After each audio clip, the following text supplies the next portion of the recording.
ఏ ఈడే ఉన్నట్టున్నారా మాంత్రికుడు. వీడికి ఇస్తాను చిన్న స్కామా. అన్నా నమస్తే అన్నా.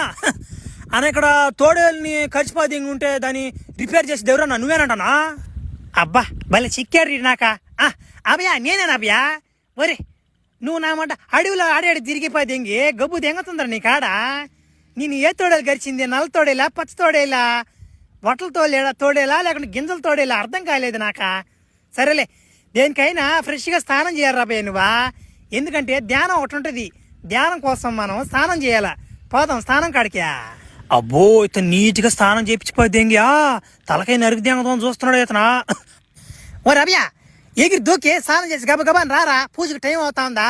బర్రే దీన్ని చూసినామాట చాలా రోజులు నామాట మా ఊరు గుర్తొస్తుందా. నామప్పుడు చేప దూకుడు దూకుతాను చూడవా. నా మాట గుడిసి ఈత చేప ఈత కొడతాయి వాటినా. అబ్బా రే బా వాళ్ళు సంతోషం.